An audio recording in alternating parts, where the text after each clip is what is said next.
Son las 10 de la mañana y 3 minutos y está en el estudio Roberto Landvagen, que nos va a hablar de alguien que tiene un apellido que pertenece a una zona a la cual pertenecen todos nuestros apellidos. Landvagen, Rehrmann, Ajá. Rams es el... Dieter Rams, vamos a hablar de Dieter Rams. Dieter Rams. ¿Y quién es? Dieter Rams es un diseñador que en realidad estudió arquitectura, se graduó en arquitectura, anda por la vida, tiene hoy 87 años, nació en el año 32. Tiene más o menos de la generación de Mujica, para poner a alguien conocido en el Uruguay. Ah, está bien. ¿No? Digamos, de esa generación. Y se graduó en arquitectura con honores, como dicen todos, viste, los datos. Los tipos importantes siempre fue con honores. Exactamente. Y tempranamente fue, como también dicen los libros, reclutado para una empresa alemana que existe todavía, la Braun. Braun. Sumamente importante.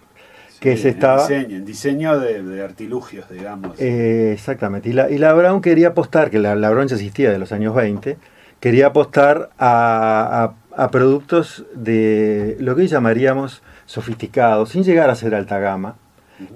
Básicamente en el tema que es una tecnología que hoy ya quedó superada, pero básicamente lo que tiene que ver con los tocadiscos, que eran los discos de pasta, como le decimos hoy, claro, ¿no? El famoso combinado, ¿te acordás de los años 50, 60, que además generalmente tenía radio? Y bueno, y Rams, que había trabajado, digamos, básicamente en su preparación académica en diseño de interiores, empieza a hacer una propuesta y logra, digamos, profundizar en esa línea con mucho éxito.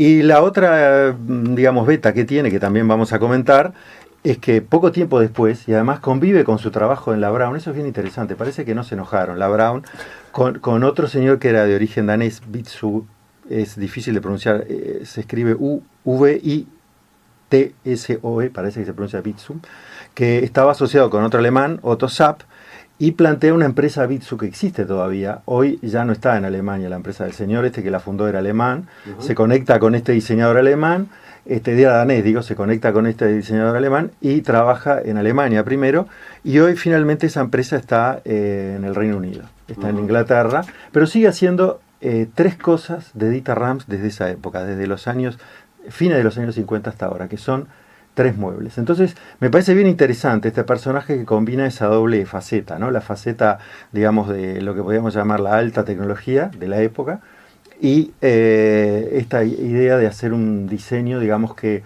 prácticamente atraviesa casi, podríamos decir, toda la segunda mitad del siglo XX y se sigue haciendo. Claro. ¿Cuándo empezó a trajar Rams? Y ahí en los años, a mediados de los 50. A mediados de los 50, ¿en cuánto se recibió? Exacto, en el año 50, digamos, tenía 23 años en el año 55, exactamente. Bueno, y quisiera arrancar con un comentario crítico, ¿verdad?, que me parece bien interesante para enmarcarlo, ¿no? Voy a leer acá de la historia del diseño industrial de Torrent y Marín, que es un libro relativamente reciente en la historiografía, ¿no?, de los 2000, 2004, 2005, hecho por dos españoles, ¿no?, Rosalía y Juan Marín Torrent, donde dice: Rams pertenece a la generación de diseñadores que, surgida tras la Segunda Guerra Mundial, ve en la técnica la posibilidad de mejorar las condiciones de vida de la gente. Me parece bien interesante ese enmarque, ¿no?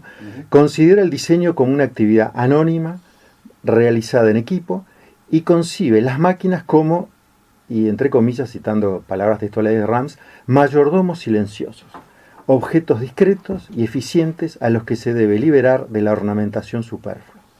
Y termina con un juicio crítico. Sus diseños son armónicos, dice Rosalía Torrent y Juan Marín, guiados por los criterios de máxima utilidad y durabilidad del producto. Y sus formas, que es lo que generalmente terminamos viendo, y vamos a ver cómo influyó el aspecto formal, claro, cuya austera sencillez, resulta manifiesta en la restricción cromática y la simplificación de las líneas, responde a exigencias, y acá es lo bien interesante cómo lo engancha, ergonómicas y funcionales. O sea que, como vemos, se trata de un personaje que cree, ¿verdad?, profundamente que la tecnología nos va a salvar. Claramente. ¿Lo cree o lo dice? No sabemos. No sabemos. Hoy, a sus 87 años, es muy crítico, sigue, digamos, apareciendo en los medios. Hay una, digamos que los escuchas y la buscan.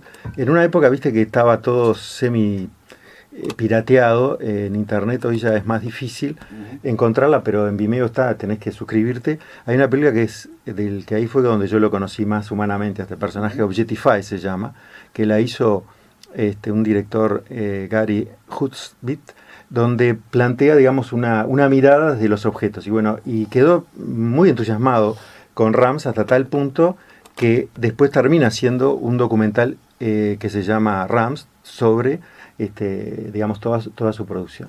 ¿No? Y ahí entonces Rams, en esta mirada ya de los, digamos, un octogenario, es bastante crítico y plantea justamente los desafíos actuales. Por eso me parece interesante, ¿no?, quedarnos en esa, volviendo a nuestra metáfora de las imágenes latentes, ¿no? O sea, porque hay algo como vintage de estos objetos viejos, no sé qué, sobre todo los de la Brown, ¿no? Los otros de Bitsup, los puedes comprar hoy, los venden hoy, ¿no? Ahora después vamos a ver cómo los puedes comprar, que es bien interesante también.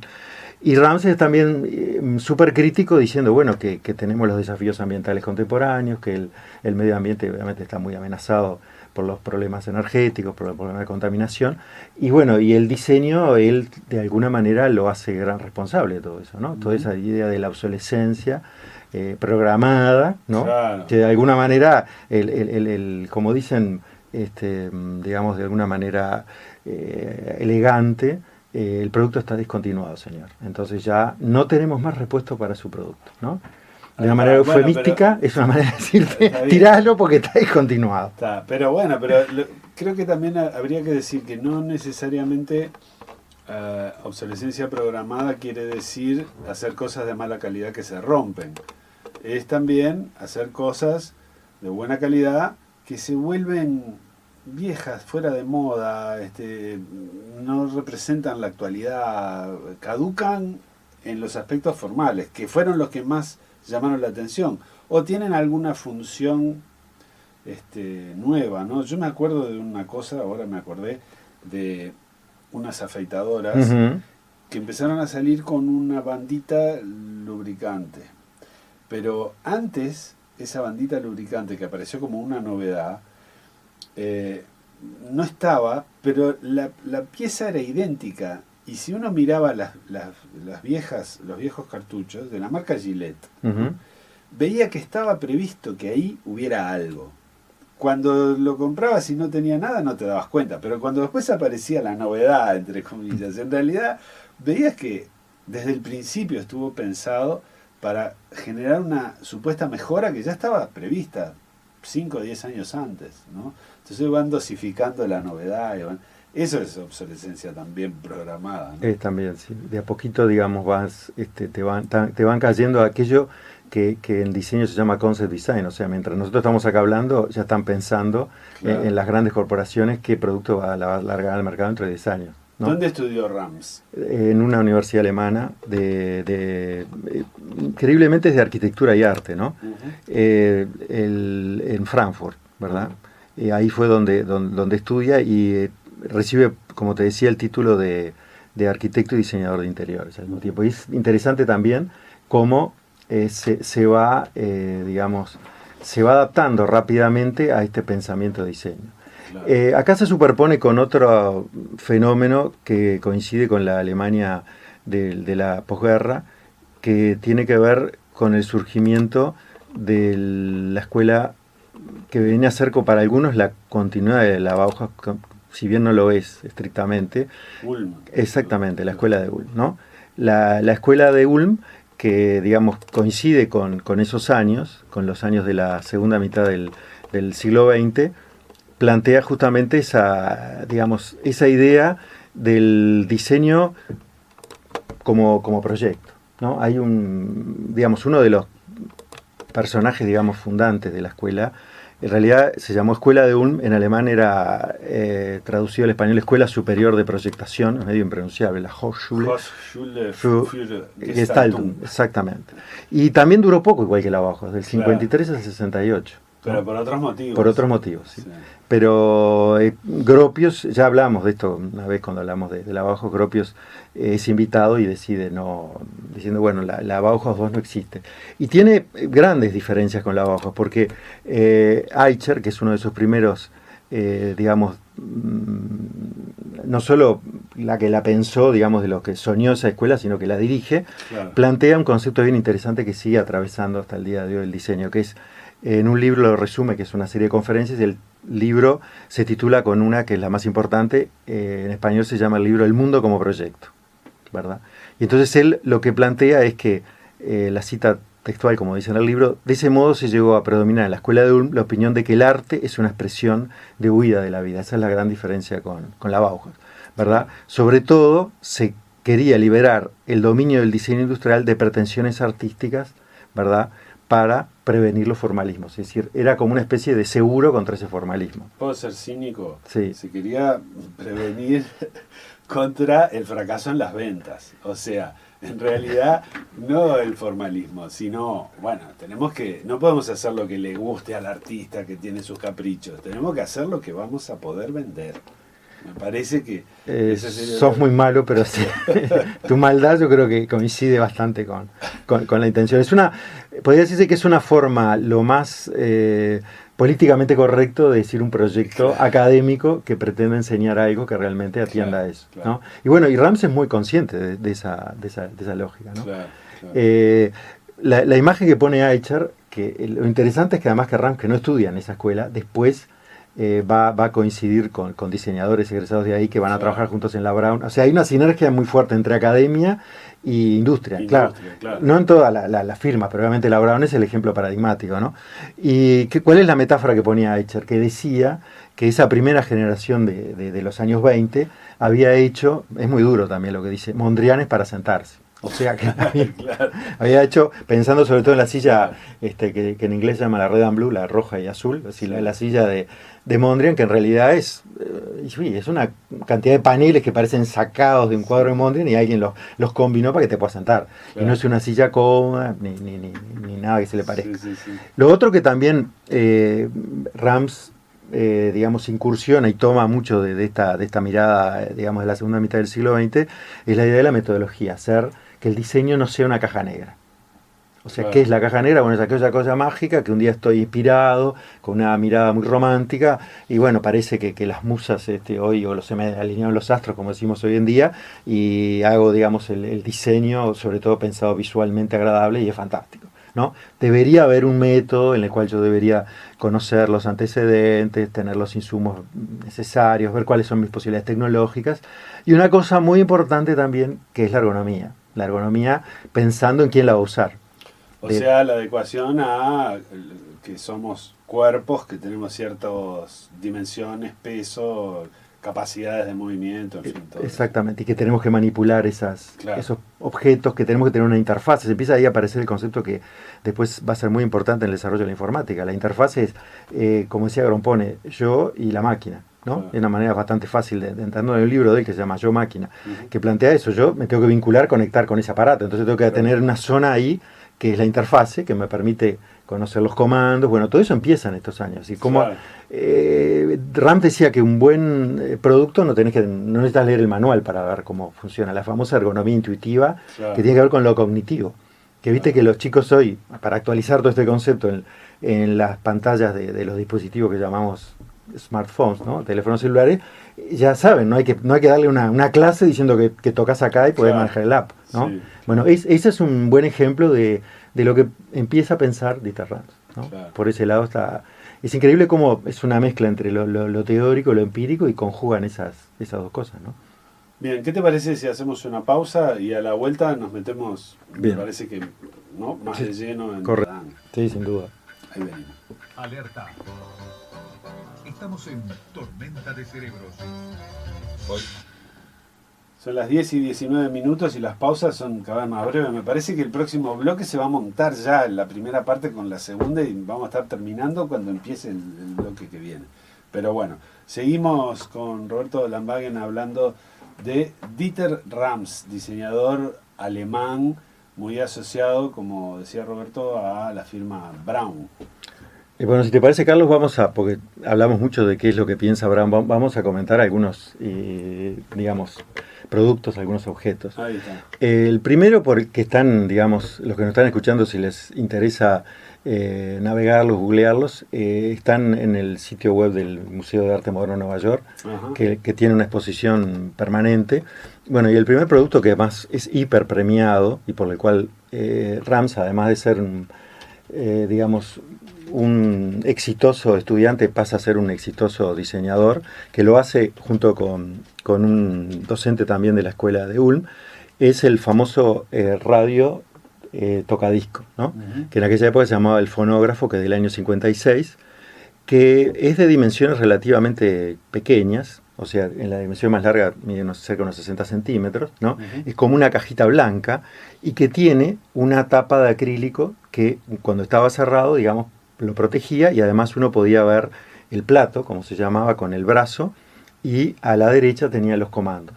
Los comandos eran comandos de perilla, y en la parte frontal unas ranuras que permitían, por un lado, la ventilación necesaria por el calentamiento del aparato, y después los parlantes. Y en los laterales era madera. Bueno, este producto, por su tamaño, por su peso, por su facilidad de ubicar dentro de la casa, estaba pensado básicamente para la casa, es un producto muy vendido, muy exitoso, y que muestra justamente la combinación de todas esos logros, ¿no? Hoy en día esto es considerado vintage por el lado de que volvieron, viste, todos estos escuchas fisurados de la calidad del sonido, te hablan de que los discos de pasta no es lo mismo que escuchar un registro digital, ¿no? Entonces, claro, sí, vos decís disco de pasta y ya hay gente que te dirá, no, eso... Estamos hablando de vinilos. Vinilo, ahí está, vinilo, ahí está. Bueno, usted me entiende.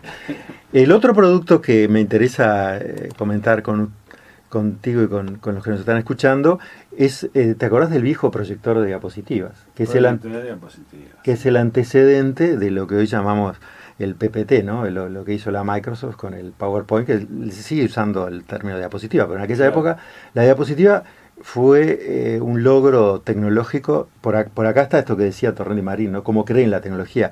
Es muy importante porque permitía el positivado, o sea, obtener en el propio, digamos, celuloide, una vez que era revelado, los colores definitivos, como digamos, claro, no había negativo. Claro, no había que imprimirlo, ahí está, no había negativo. Y se usaba para proyectar en una pared. Entonces esto comienza a tener un uso familiar, por supuesto, un uso académico, un uso cuando había que hacer una presentación empresarial, etcétera, pero un uso familiar muy importante. Entonces, ¿qué tenía que ser? Un producto compacto. Y bueno, y ahí es cuando él logra una sinergia también en las empresas alemanas, entre la óptica alemana, que siempre fue muy importante, y recién ahí empieza la óptica japonesa, Nikon, Canon a desarrollarse, y lograr un dispositivo donde las diapos pudieran colocarse juntas, que es el famoso carro. Claro. Después se va a desarrollar también junto con Kodak, que es un emprendimiento común, el carrusel. En realidad él critica el carrusel, porque digo, no lo ve más justamente en esa lógica que tú decís, de atractivo para vender y demás. Por más que tenía la gran virtud del carrusel, que vos podías, digamos que eso con un automatismo funcionar todo el tiempo, ¿no? Claro, sí, se usaba más en un ámbito profesional, ¿no? Los primeros de esos de carrusel creo que eran Rollei, ¿no? La marca de cámaras. Bueno, otra cosa que este señor incursiona también en los años 50 es la famosa radio portátil, que también la va a trabajar la Rams acá. No sé por qué llegó más la versión de la Spica, ¿viste? Que hasta son muy parecidas. Son muy parecidas. Estoy mirando acá fotos de la de Rams. Es blanca. Acá viene otra cuestión que fue repetida como una especie de mantra del diseño, que fue la famosa línea blanca, que se conecta también un poco con lo que tú decís de esa visión cínica, si queremos. Ahora se me activó ese chip, que venía por el lado de Estados Unidos, que era el tema de los lavarropas y el tema de la cocina y demás. Claro. Una cuestión más bien sanitaria, ¿no? Claro. Él lo trabaja más por aquello ahora vamos a hablar un poco del buen diseño. El buen diseño tenía que ser diseño en su mínima expresión. Entonces, ¿cómo lo podés interpretar? Y bueno, quitamos el color. El color sería un añadido necesario. Acá viene también la idea de la ergonomía, o sea, es lo que hoy llamamos lo portable. Acá empieza este concepto de lo portable, lo transportable. Lo podés, claro, hay que encontrar el tamaño de la mano en promedio, pero bueno, más o menos la mayoría de los usuarios lo pueden usar. La sintonía, que en aquella época no es como ahora, que era con botones, sino que era el dial, había que girar una ruedita. Sí. Siguen existiendo esas radios. Siguen existiendo, sí, y hay gente que... Digo, ese sistema, ¿no? Otro, sí. Y no, mirando la radio, digo, ¿no será que los japoneses que eran muy digamos, De hacer espionaje. prestadas ideas, ¿no? Sí, yo le llamo espionaje industrial. La espica se parece mucho. Se parece mucho. Y uno da para pensar que en esa época los japoneses ya tuvieron, aunque siempre fueron grandes diseñadores, y ojo que la Nikon es anterior a la Leica y a la Hasselblad y todo eso, ¿no? Pero... No, sin duda. ¿no? Siempre fueron muy hábiles, me parece, mirando el lado bueno de Japón, en adaptar, o sea, en tomar lo mejor de la cultura occidental y reprocesarlo. Uh-huh. Bueno, otro producto que ya, digamos, de baja tecnología, que sigue existiendo hasta hoy, que ya es posterior, de los años 60, es la famosa balanza, esa chatita, que todos capaz que la hemos visto, podemos tener en el baño. Bueno, también es un diseño eso es de Rams. Mirá, todo la balanza para personas. Para personas. Cosa cuadrada o redonda, lo que sea, exacto. que te paras arriba. Que además es antideslizante, generalmente porque lo haces en el baño, entonces por aquello de que no tenés nada en los pies. Que también el display permite una lectura más fácil de la, digamos, de la escala graduada, que pueda controlarse el cero. Bueno, todo eso tiene que ver también con la distinta ergonomía. Claro. Y bueno, y pasando a productos que desaparecieron, ¿te acordás la famosa radio portátil que todos tuvimos? Yo tuve varias. Yo tuve una Marantz, que era ya un objeto más grande, estamos hablando de 30 y pico, por 30 y pico generalmente tenía una barra arriba y la antena que la sacabas y las pericias. Está, una portátil pero con unos buenos parlantes. Exacto. Sí. Bueno, claro. Eso también, el comienzo de esa digamos, de pensar ese dispositivo, digamos, esa carrocería para poder transportar estas cosas, porque en el fondo esto es una cuestión electrónica. Y asociado me parece bastante con el radio grabador, digamos, con que tenía inserto un casete, que Brown fue también, no fueron los inventores, fueron la Philips, pero Brown fue de los primeros. Sí, enseguida se incorpora. Sí. Claro, cuando se pierde, bueno, se supera aquel grabador de cinta enorme y pasa a hacer eso. Impresionante, esta juguera, pues yo tuve durante años una juguera que además recibí de la familia, que se ve que, no sé, de los años 60, es increíble. Y uno la mira, juguera, ¿no? De exprimir. Sí. Bueno, ese es uno de los grandes logros de él hasta el día de hoy. Es un diseño inacabable. Bueno, y las cafeteras, esa idea del modelo de ese café que vos tenés, digamos... Con filtro, el filtro de papel y que va goteando. Bueno, por supuesto, todo esto ha sido imitado, adaptado... digamos, podríamos decir hasta copiado. Otra interfase que es ya más tardía, ya en los años 80, que ahí entra en borderline con lo que vamos a hablar ahora, que es con Apple, es la famosa calculadora que él hizo, donde tenía, que también compite con los japoneses, con Casio, etcétera, con la Hewlett Packard norteamericana, con Texas, que eran las marcas de aquella época, donde llega a ese display en la parte superior y la manera de trabajar los botones, toda esa ergonomía. Bueno, ¿cuál es la empresa que de alguna manera, él mismo lo dice en esta película Jetify, ha, según él, continuado más ese modelo y además tiene que ver con este comentario que hicimos en su creencia, en ese valor de la tecnología, la tecnología de punta, fue Apple? A partir de que hay muchos diseños, en el momento que Apple empieza a entrar digamos, la presencia del diseñador Jonathan Ive, ¿no? Cuando es esa etapa de que Apple deja aquellas, ¿te acordás? Aquellos monitores que tenían como un elemento saliente atrás de colores, entra esa línea más plana, más simple, y bueno, y son procesos en el cual hay claramente una influencia. De ahí sí yo creo que es más visualista, ¿no? No sé si es tanto del sentido, digamos, que ahora vamos a hablar también un poco de eso, del sentido conceptual, pero sin duda va por ese lado. Pantallas de los celulares, esta idea del celular que es una pantalla y nada más.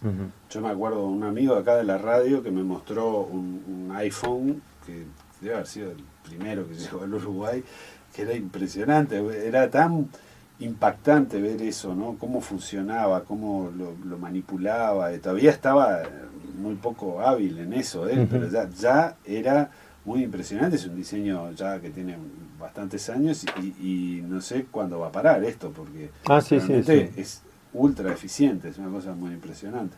¿Cómo dijiste el nombre del diseñador de...? Jonathan Ive, se escribe I latina V-E. Ajá. eBay sería. Ese sería el heredero del pensamiento, digamos, ranciano aplicado en el trabajo de Apple, bien, ¿no? bien. Y está en esa línea que algunos han llamado... él, digamos, reniega, viste que hay toda una tendencia ahora a simplificar esta cosa y llamarla minimalismo, ¿no? Él reniega, Sí, sí. ¿no? Él habla de, parafraseando a Mies, en vez de menos es más, menos pero mejor resuelto, menos pero, Claro. pero con mejor calidad. Y bueno, ya Ives yo creo que va en esa línea, ¿no? Y como que el minimalismo así generalizado es como una banalización que terminamos con nuestra amiga Maricondo, ¿no? Que tenés que despojarte de cosas, ¿no? Sí, nunca la vi. Es chiquita, es una japonesa chiquita. Sí, que ¿no? ordena. Sí, que ordena, sí, exacto. Entonces hoy es como es la versión, digamos, New Age claro, del minimalismo. Bueno, pero eso no es lo que pretende nuestro bien. amigo. Estamos hablando de diseñadores. Estamos hablando de diseñadores. Sí, sí. Bueno, y nos quedó pendiente la línea del mobiliario, esto que desarrolla con Bitsu, que son 3 productos estrella. Digo estrella porque son, digamos, no hay con qué darles, siguen estando en el mercado. Los venden directamente, ¿no? Cualquiera de los que está escuchando puede entrar al sitio web. No son muy baratos, ¿no? Te ofrece, digamos, pero con esa mirada hiper honesta, un catálogo donde está todo, digamos, el detalle del producto que vas a comprar. Ellos te aseguran que si se te rompe algo, podés pedirle la parte y vas a colocarla en el lugar. Es de larga vida el producto, ¿verdad? Uh-huh. Y son 3 cosas para mí increíbles. Una es una estantería, que es la vieja idea de tener una estantería modular en la cual tú de alguna manera la fijas a la pared y vas colocando distintos estantes, ¿no? El precio piso de estos son $50 cada uno de estos chirimbolos, ¿no? O sea que te gastas unos pesos, ¿no? Sí, sí. El segundo, que es el más... Estás hablando de que esos tipos de rieles, exacto, pones ménsulas de metal y vas armando. Y vas armando algo que digamos, la configuración final es tuya, es muy personal, la vas adaptando, claro. ¿No? Pero como es modular, es sencillo de aplicar, no tenés que pensar mucho. No. Tenés que... y él te garantiza que la calidad, por supuesto, de que no se va a deformar, que la terminación, que la manera de manipular, porque tiene posibilidad de hacer cajones, etcétera, es totalmente, digamos, asegurada en la calidad, ¿no? Bueno, el programa más ambicioso y el más caro se llama en inglés el Chair Program, que sería un dispositivo de asientos, que el precio piso de esto ya es un poco más caro, anda en los $5.000, ¿no? Entonces déjame ver porque la tengo que ver. Esto. Bueno. Bitsoe es el... Sí, se llama Chair Program 620. 620, digo para que la gente también lo mire. Ajá, sí, bien. Mirá. Bueno, sí, es un sistema claro. modular, es increíble. Él lo que hace es que vos podés comprar esto, que además, si entras al sitio de él, te muestra hasta alguien manipulando los tornillitos. O sea, tú mismo... ¿Viste esto que después vamos y compramos ahora, te viene la caja y no sé qué? Bueno, sí. ya esto existía realmente, claro. Pero te garantiza, que insisto en esa cuestión de calidad. Y entonces podés tener, y acá viene lo que me parece más interesante, es un dispositivo para sentarse único, o sea, lo que nosotros llamamos, digamos, el sofá personalizado o el sofá de varios cuerpos. Y además podés 2, 3 a lo que tú quieras. Claro. Por supuesto que, ¿cuál es el recurso? ¿Cuál es la estrategia para que esto funcione?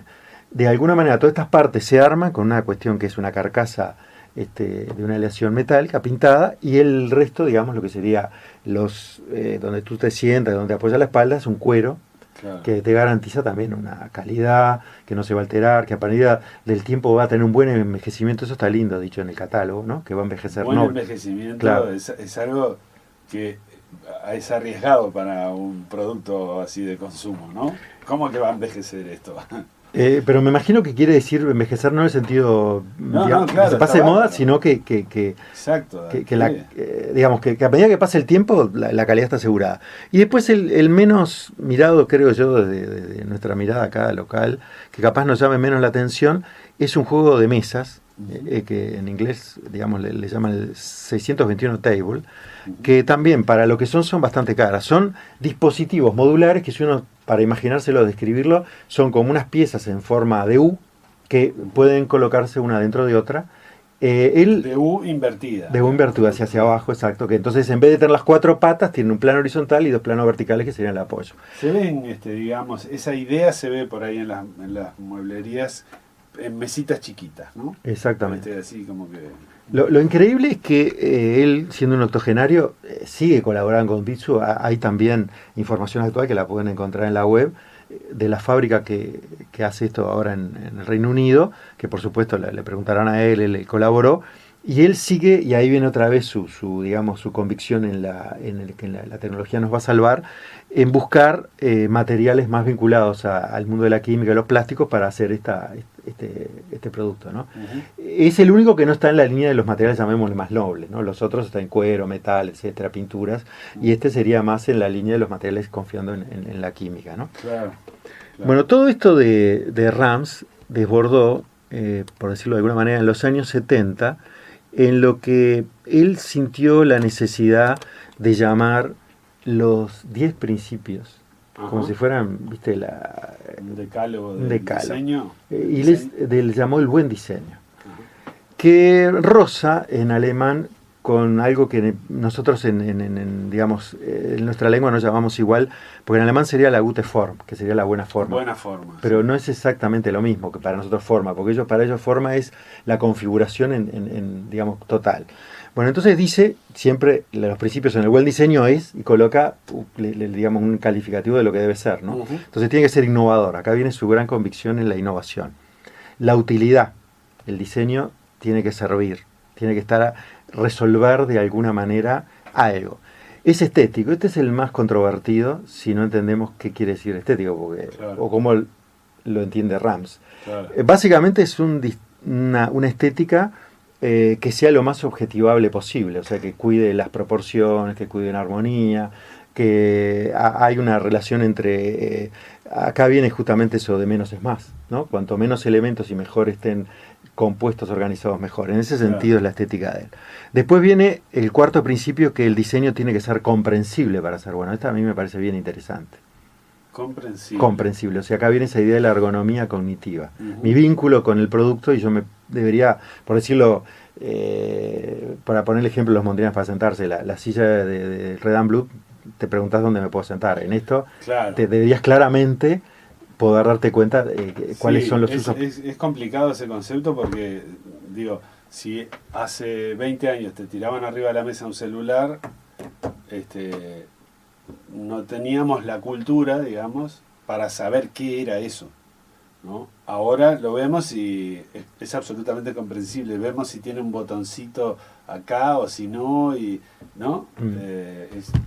Pero bueno, forma parte de la cultura donde se produce el objeto, ¿no? Es cierto, sí, es un concepto muy difícil de generalizar. Claro. También acá se ve esa idea muy ambiciosa, porque hay que animarse a decirlo de principio. Y bueno, está bien. Pero se la jugó el hombre, ¿no? Sí, hay que jugar. Se la jugó. Después lo otro, llegando ya al quinto, es que tiene que ser discreto. Esta me gusta la idea de la discreción. O sea, de alguna manera, diríamos, como de perfil bajo el diseño, ¿no? Claro. Él ahí habla, en estas últimas conferencias que ha dado, de que debería integrarse bien al entorno, ¿no? En ese sentido yo creo que le entiende también la discreción. Claro. Después hay otro que es bien interesante porque roza o se mete totalmente en el tema ético, dice que tiene que ser honesto. Claro, está bien. Eso unido con los dos primeros me parece que es una trilogía, porque tiene que ser innovador en el sentido de que aporte ¿para algo? ¿Para qué hacer algo si no tiene nada nuevo? Si es todo superfluo. Tiene que ser útil, ¿no? Y tiene que ser honesto. Y honesto. Con esos tres ya... Ya está, ya con eso le doy, ¿no? Sí, es lo que decíamos, ¿para qué lo vas a cambiar si ya está, ¿no? Exacto. Si ya está logrado. Sí. Es lo que a mí me pasa con el software. ¿Para qué vas a cambiar el procesador de texto? Ya está, ¿viste? Más o menos. Lo que te hacen es cambiar los botones de lugar. Claro. Bueno, eso en la mirada de Dieter Rams es deshonesto. Claro. Bien. Después que sea duradero, eso me parece bien interesante. Claro. Que creo que esta empresa Bitsu es el paradigma, porque ahí la Brown, claro, acá él no lo va a decir, pero lo traicionó la tecnología, porque la tecnología sigue avanzando. Avanza la tecnología, pero también es un tema, me parece, más del capitalismo. Es decir, vos tenés que seguir produciendo y seguir vendiendo, porque si no, en algún momento vas a tener que cerrar. Si vos lográs realmente hacer un producto de super calidad, la Brown inunda el mercado de jugueras que nunca se rompen, bueno, va a llegar un momento que cierra. Y eso pasa con el capitalismo, tiene que seguir produciendo más cosas. Por eso es tan útil el diseño en ese sentido, en el mal sentido, es decir, de innovar para poder vender, nada más. Bueno, y los tres últimos son: el diseño tiene que ser diseño en el más mínimo detalle, o sea, acá viene una cuestión de, yo creo hasta de cariño por el diseño, Claro. el cuidado, va contra aquella, justo volviendo a darle otro palo al software, viste que el software siempre lo largás y vas probando. Claro. Después ¿no? La Microsoft, que es una que siempre le tengo mucho cariño para darle palo, hace eso, ¿no? Larga el Windows X, ¿no? Y está por largar el 11 y después le sacamos el parche. Bueno, eso no es diseño del más mínimo detalle. Claro. El diseño debería estar cuidado. Ese sería como la conexión con la práctica artesanal, ¿no? Es decir, ese cariño por el objeto que es tradicional en el artesano, en el ebanista, el carpintero, el forjador de hierro, el que hace, ¿no? Que pone sus manos con cariño en la cosa. Y eso va también, vinculando lo que estábamos hablando recién, con superar aquella mirada de la mercancía. Si bien el diseño Claro. es mercancía, tiene que haber algo más que, Claro. siendo, por supuesto, sumamente comprometido con la realidad, porque sabemos para que todo esto exista, tiene que haber Sí, alguien sí. que lo financie y demás. Claro.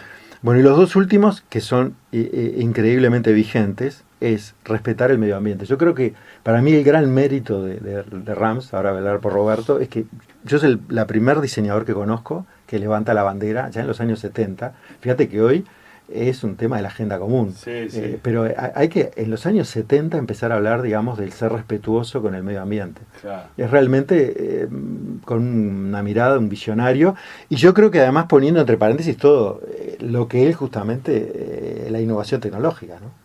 Claro, No, bueno, y un alemán que tiene, digamos, la vivencia del ring, de toda la industria pesada, que estropeó toda esa zona de altos hornos y de gran producción, la riqueza de ese país que bueno, que tuvo consecuencias horribles para el ambiente, ¿no? Y entonces quizá tenía que ser un alemán el primero que alertara sobre eso, pero efectivamente, sí, nadie hablaba de eso. Nadie hablaba. Ningún diseñador, digamos. Bueno, y el último principio es que tiene que ser diseño su mínima expresión. Y entonces él, en este documental que yo te digo que le hacen una entrevista en la casa de él, tiene una especie, digamos, de jardín muy japonés, con la típica idea del agua, esas vegetaciones muy controladas, y él está podando un bonsái. Esa imagen me encantó. Y entonces él dice que el bonsái bien podado, que es bien interesante que él mismo se ponga a podar un bonsái, porque el bonsái de alguna manera es casi forzar el crecimiento de un árbol, ¿no? Es casi, Claro. no sé si llamarlo una tortura de un árbol, pero pobre arbolito.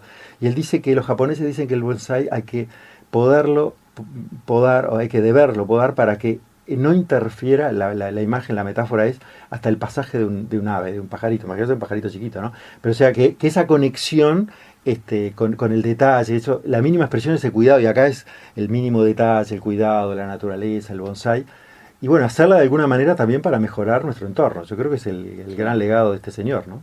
Claro. Para toda esta convivencia que tenemos con los productos, con los objetos, ¿no? Que hoy en día vivimos rodeados de todos ellos, ¿no? Sí, claro. No, y no sabemos de dónde vienen, y cuando uno accede a las imágenes de lo que ha producido personas como este, no es el único diseñador que ha generado cosas que están en nuestro entorno todo el tiempo, pero es un tipo muy importante. Por lo que acabo de ver, yo no lo conocía, y veo que, claro, es el constructor de imágenes de varias generaciones, ¿no? De objetos que nos rodean. Digo de imágenes porque son esas cosas que están ahí, ante los ojos todo el tiempo, ¿no? Y yo creo que sí, que el gran mérito es, yendo a eso, digamos, llamemos del paisaje del diseño, indudablemente debe ser de las personas más influyentes. Fíjate que tenemos Claro. esa idea de la línea blanca. Que cuántas, bueno, la Philips, la UFESA, cuántas, Claro. Ericsson, cuántas firmas lo han tomado, ¿no? Claro. Después el tema, digamos, de la posibilidad de manipular nosotros con el aparato, que es cada vez llegar a lo que llamamos el display o el mensaje de la interfase más simple. Bueno, también es comienzo del discurso Claro. de RAM. Todo el tema de ahora que hasta los aparatos te vienen, digamos, con la banda, si es rojo, ¿no? Yendo al amarillo o el verde, yendo al ejemplo de la lavarropa, menor consumo de agua, menor consumo de energía. Bueno, toda esa preocupación fue el de él, ¿no? Claro. Y lo portable, hacer que digamos, es un antecedente del Walkman. Si bien el Walkman es un invento, por llamarlo así, japonés, es esa idea que, bueno, vivimos como la tortuga, ¿no? Con la caparazón encima, y estamos trasladando la notebook, todo eso. O sea, no había esa tecnología en el momento, pero yo me imagino que Rams sería de los primeros que estaría en esta línea, ¿no? De hacer, digamos, esta convivencia de los objetos de otra manera, ¿no? Sí, es cierto. Bueno, bien, Roberto, nos vas a hablar en la próxima columna tuya, va a estar, va a salir en enero, el año que viene. ¿Tenés alguna idea? ¿Ya sabes de qué vas a hablar o no? Todavía no. Todavía el año que viene está en... No, pensaba tomar un tema que lo he trabajado con un grupo de amigos, que es Karl Trambauer, un arquitecto alemán, en realidad un ingeniero arquitecto que estuvo acá a comienzos del siglo XX en Montevideo. Ajá. Y hizo algo que cuando uno pasa por la calle Blanes es ese famoso jardín que está en Blanes y Durazno. Para Blanes y Durazno. Es decir, cuando tú venís, Blanes es flechada hacia el río, hacia el sur. Pasás Constituyente, ahí se juntan Constituyente, Maldonado, y esa cuadra a mitad de cuadra a mano izquierda, la iglesia evangélica alemana. Bueno, y si venís caminando por Durazno, como dice Carlos Sartesor, viste que los buenos profesores siempre tienen esas cosas que te acordás. A ver. Es el único jardín que existe en la calle Durazno desde que arranca, ¿no? Como la canción de Jaime Ross. Sí, Durazno y Convención, hasta que termina Durazno, sí que arranca cerca de la Escollera Sarandí, digamos, por decir así, del lado de esa parte. En Boulevard España. Termina en Boulevard España. Bueno, es el único jardín que hay, ¿no? Y esa idea que es muy alemana también, ¿no? De conectar el espacio arquitectónico con el espacio de jardín y demás. Muy bien, bueno, entonces vamos a hablar de, ¿cómo dijiste? Trambauer. Karl Trambauer. Bueno, estamos como muy germanófilos. Sí, después engancharemos otras cosas. Vos me lo tiraste así, yo, ¿viste? No, está bien. No, estuvimos con Andreoni, sea, tampoco es que... No, estuvimos, a los Tano le dimos también, Bello Reguarati. Claro. Estuvimos con Orlando París, así que cierto, no. Está bien. Bueno, Roberto, pero antes de fin de año nos vemos, así que feliz Navidad y feliz año nuevo para vos y nos reencontramos entonces en enero. Bueno, muy bien. Igualmente para vos y que nos están escuchando. Felicidades. Gracias. Gracias.